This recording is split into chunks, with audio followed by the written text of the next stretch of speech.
hoping that what I felt was the right thing would be done. However, I've been involved in politics a long time. I'm 29 years old. When you're a man, you put away childish things. My hope in our legal and judicial system is not what it was when I first got in politics 8 years ago now.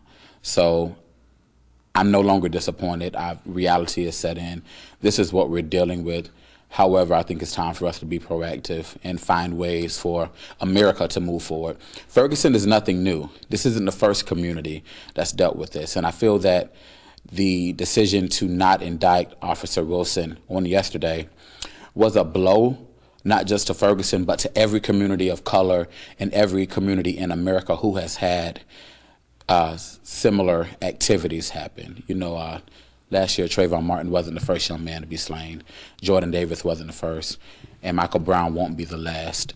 So I believe that yesterday's decision to not indict Officer Wilson was a blow to every community that has dealt with this type of issue. This is not just an African-American issue. However, the African-American community has internalized this issue. This is an American issue. Our justice system is broken. It does not reflect the modern day needs of our society. We do not live in a post-racial America, which everyone wants to say, race relations are over. I believe it was Ann Coulter who said in one of her books that after OJ was acquitted, that, white guilt was over. And you have people who are saying that since President Obama was elected as president, obviously we will live in a post-racial society and racism is dead. That couldn't be further from the truth. However, this issue alone is not an issue that only affects Black America. This affects every community where people are being harassed or gunned down, killed and their victims go free, raped and their victims go free. The issue is so much bigger than just the the officer killing this young man. This situation encompasses what's wrong with our judicial system, where justice does not reflect the needs and the desires of the people. Who are the people? The people that are being victimized and watching their assailants walk free. I can't imagine what this family and in this community is going through. We have people who have been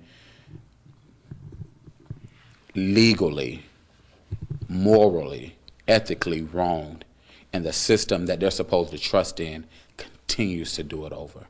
America was dealt a deafening blow on last night. Ferguson was not the only community that is suffering because of the decision to not indict. And all this does, the same thing that happened when George Zimmerman was allowed to go free, this gives a license to other people to continue this. This gives a license for a closet racist to step out into the forefront. So what do I say to young people in this fight, or young people who are dealing with these things? I say to them today, do what you should have been doing all along. I'm using a hashtag right now on social media, hashtag no more breaks. It's time out for that. Every election where you could have registered a voter, you have to go register more. After you register your 30 for the day, go register 30 more. Every time you drop somebody off at their house, go find somebody else to take to the polls. Every election, city council, dog catcher, county commissioner, it doesn't matter, up and down the ballot. You can't stop. Support your local businesses. All politics are local. We have to support our local economy. That's what I'm telling young people to do. Get back to basics. I ran for city council here last year in Aiken. I'll run again. Next time I'll run for mayor because I'm upset. I'm offended. So when you get mad and you get upset, I encourage you not to go set a gas station on fire. I encourage you not to go burn down the local barbershop.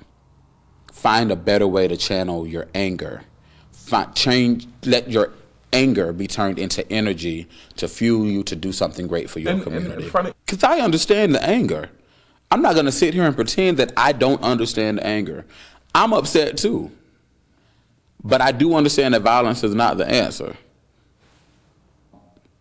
When I see the images of looting, I'm upset because they're turning to violence and not using the most positive of ways to get their message across. The second reason I'm upset is that they're doing it to their own communities. The barbershop that gave you the hookup last Saturday because you didn't have the $10, so he let you gave him a $5, you gonna burn his barbershop down? The beautician that's been doing your mama and your grandma hair your whole life, you gonna burn the beauty salon down? The school that your children go to, you gonna burn it down? You're gonna go in and smash up computers? The bus that your children ride, you're gonna flatten the tires. I'm confused how tearing up your community, your neighbors, your pastor's property, your best friend's property, how is that helping the situation? How is that helping your community? That's my answer. And I understand people are angry. But even in our anger, we must be smart. We have to make wise decisions. I'm not encouraging them to go into other neighborhoods, but I know I wouldn't be tearing up mine. It just doesn't make any sense. And so since tearing up my neighborhood doesn't make sense, tearing up my neighbor's neighborhood doesn't make sense, maybe I need to find something else to do with my anger. It's not just about voting. So not only should you vote in every election, and I try to, so I'm gonna vote, and then I'm gonna go to the city council meeting. I'm gonna go to the county commission meeting. I'm gonna go to the school board meeting. I'm gonna go to the PTA meeting if I have a vote in it.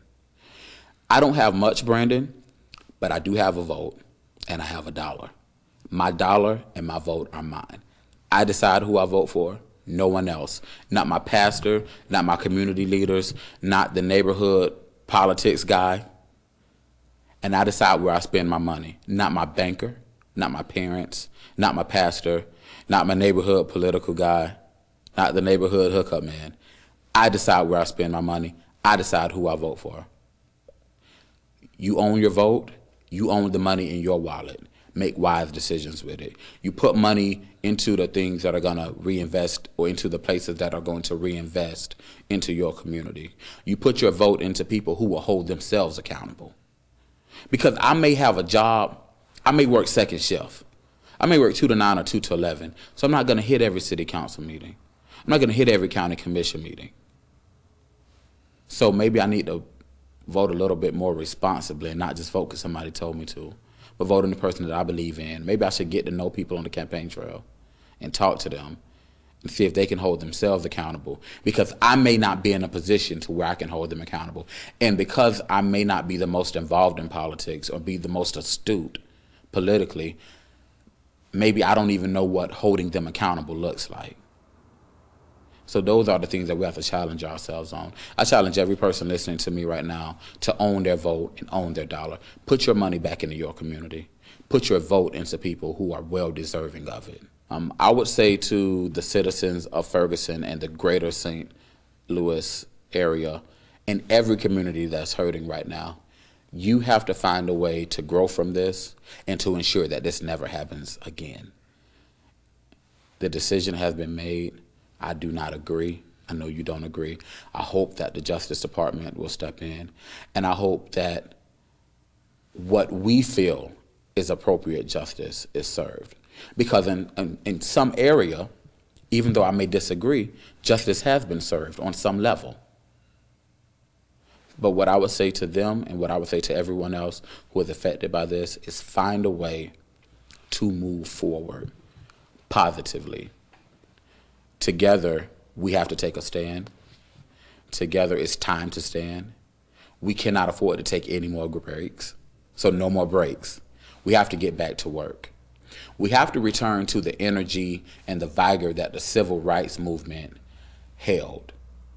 We have to return to the passion that the abolitionists had to move slavery to its end. We have to get back to that as America. We have to care about each other. We have to go back to the principles and the African proverb that it takes a village to raise a child. That's what we have to do as America. It's not just Ferguson that's hurting right now. America is hurting right now. This decision was a deafening blow to the entire country. It is open season on the young African American male. Who's next? I have a deep problem with people in the LGBT movement who are not bothered by this, because if this were a hate crime against a young male who was a practicing homosexual, who was gay, they would have a different response. I'm bothered by the women who will one day be mothers who are not outraged, and I'm bothered by members of the Latino and the Asian communities who are not outraged. We're dealing, above race, we're dealing with the life of a child who was ended by foolishness. Black, white, gay, straight, yellow, red, brown, Christian, non-Christian, atheist, whatever. It does not matter. We're dealing with the life of